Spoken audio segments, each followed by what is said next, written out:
Okay, so today we're going to talk a little bit about the do's and don'ts of faking. What's effective and what's not effective. I do a lot of clinics all over the country and see a lot of fakes that kids are doing out there that are really ineffective, and you see a lot of good faking, but we have some other ways that can really refine and make your fake a lot better. So to start, a couple things. First of all, you got to start with the good body position. Okay, so your arm up high, back. You want your wrist to be on the back of the ball holding it here. You don't want to be in this position or this position. You want to have good, solid wrist position. Okay, ball in a position to shoot at any time.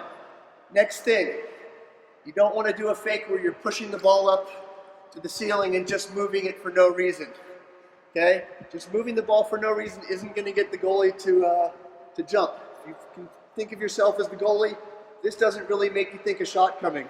Okay, but something like that is much more effective. Okay, you don't want to do the same fake over and over.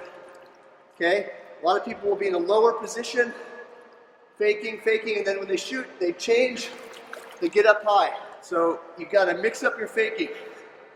Maybe start with one or two little fakes up here, and then a big fake. Or one or two fakes with this body position, and use your legs and shift into a good body position. When the goalkeeper sees something different, that usually is a tip-off that the player is going to shoot, and they're going to jump and react to that shot. Another thing we want to do is engage our whole body. So we don't want to just fake with our arm. Even if you're mixing up your arm movements and faking the ball, it's not enough just to use your arm. You've got to engage your whole body. So your legs are extremely important in this. Okay, your legs, your core, your shoulders, even your head.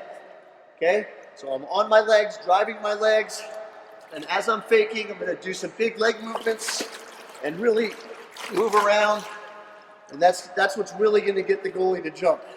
Okay, you got to be creative with your fake. Okay, so I've got the ball up here, come down a little bit, bring it over. I'm moving the ball around, but I've always, not always, but almost always got it in a perfect position where no matter what I can shoot. So say I've got the ball up here, I do a big fake with my legs and my shoulders, I come to here, I haven't really moved my arm, I can still fire away and shoot that ball. One thing you can do out of the pool to practice this, work on faking in front of a mirror, or you can fake in front of a window if you get a good reflection, anywhere where you can really see yourself, and just get in front of the mirror, this is on land, and just take a look at your fake, see what's working, see what happens when you come across your body, when you give a little fake and then a bigger fake, you have the ball up and you just move your head a little bit. So really the concept is to get used to seeing what the goalie might be seeing, see what would make you jump if you were the goalkeeper, and then work on those movements, okay? At the same time, you can also simulate that if you had a blocker in front of you, what you would do to get around that blocker.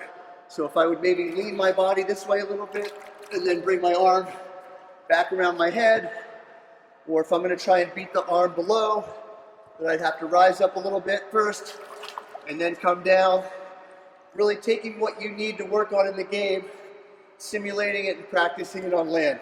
It's another great way to work on your fake. So one of the biggest mistakes people make when they're faking is they're faking in a low position. Okay, so even if they have a good fake, they're faking down low, and then when they shoot, they get up big and shoot the ball. So you've got to find that sweet spot in your body position where you're up high attacking, you're not going to tip off your shot, but a position that you can hold for 5, 10, or more seconds. So I don't want to go up as high as I can and start faking up here and be sinking by the time I shoot the ball. That's counterproductive. At the same time, I don't want to be too low, and then when I shoot, come up. So I want to drive my legs, get in a good body position, okay, where I'm comfortable, I'm a threat, I can shoot the ball at any time, but I'm not going to tip off the goalie by jumping up. I'm going to shoot from that position. So that's a really effective tool that you have to get down to be a great shooter.